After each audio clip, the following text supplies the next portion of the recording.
Ονομάζομαι Χαλκιδάκη Αδαμαντία. Στο επάγγελμα είμαι νοσηλεύτρια.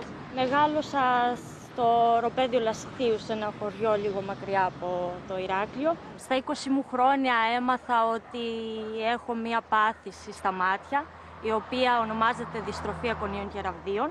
Πολύ σπάνια πάθηση. Ξεκίνησα με μεγαλύτερο ποσοστό όρεσης, σταδιακά αυτό ελαττώθηκε. Τώρα έχω κάτω του 1/20 και στα δύο μάτια. Ονομάζομαι Μιλάκη Ηρώ, μεγάλωσα εδώ στο Ηράκλειο. Ξεκίνησα τον αθλητισμό από 12 χρονών. Ξεκίνησα με το ποδήλατο, το μονό ποδήλατο. Ο προπονητής μου, ο Βαρβεράκης, ο Γιώργος, είναι αυτός που με παρακίνησε να ασχοληθώ με το τάντεμ, το διπλό ποδήλατο. Είναι ο άνθρωπος που βρήκε και την Αδαμαντία και μας έδεσε, μας έβαλε μαζί πάνω και είδε ότι δούλεψε αυτός ο συνδυασμός.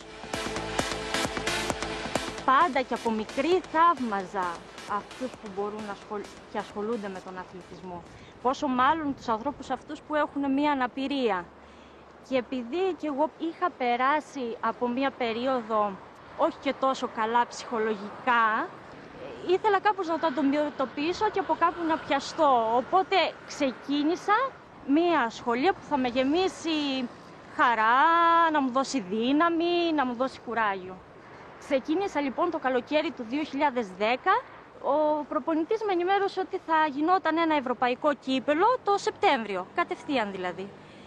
Ήταν ο πρώτος μου αγώνας που συμμετείχα με την Ηρώ τη Μιλάκη, η οποία είναι και πιλότος μου. Πήγαμε πολύ καλά, πήραμε δεύτερη θέση.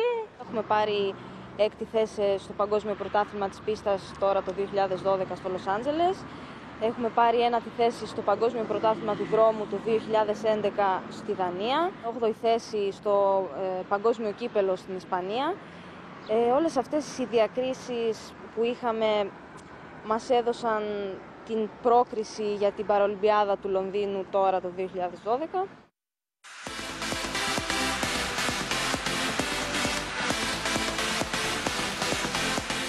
Οι δυσκολίες ήταν πάρα πολλές. Προετοιμαζόμασταν για αγώνες που δεν πήγαμε.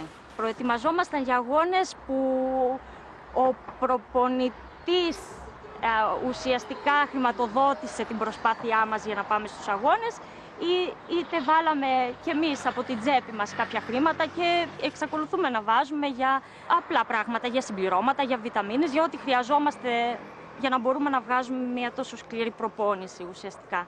Η αλήθεια είναι ότι το τάντεμ χρειάζεται πολύ μεγάλη συνεργασία και αυτό είναι και το πιο δύσκολο κομμάτι, γιατί θα πρέπει ο πιλότος με το συνοδό να μιλάνε συνεχώς. Ο πιλότος θα πρέπει να δίνει οδηγίες στον συνοδό του, έτσι ώστε να γνωρίζει ότι τώρα θα έρθει μια στροφή, τώρα πρέπει να σηκωθούμε, τώρα πρέπει να κάτσουμε, όλες αυτές τις λεπτομέρειες, οι οποίες είναι πάρα πολύ σημαντικές όμως.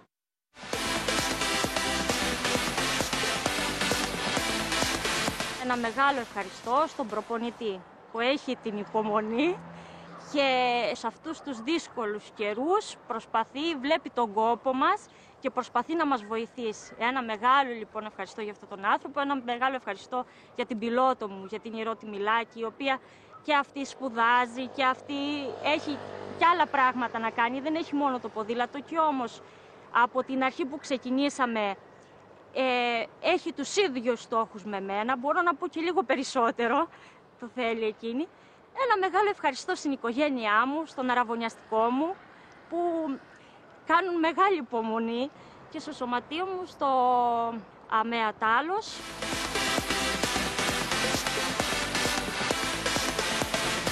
Στόχοι αθλητικοί για το Λονδίνο είναι να ξεπεράσουμε τους εαυτούς μας. Είναι να ξεπεράσουμε τα ρεκόρ τα οποία έχουμε κάνει, και αν αυτό σημαίνει σε ένα μετάλλιο, ακόμα καλύτερα.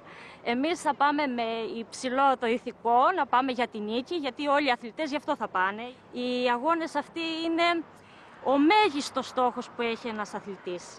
Είναι πολύ μεγάλη τιμή για μας να συμμετάσχουμε στους Παραολυμπιακούς Αγώνες και ιδιαίτερη τιμή για μας εφόσον είμαστε οι πρώτες Ελληνίδες γυναίκες που θα λάβουν μέρος στο άθλημα της ποδηλασίας στα άτομα με αναπηρία. Και ελπίζουμε να φέρουμε μεγάλες επιτυχίες στη χώρα μας.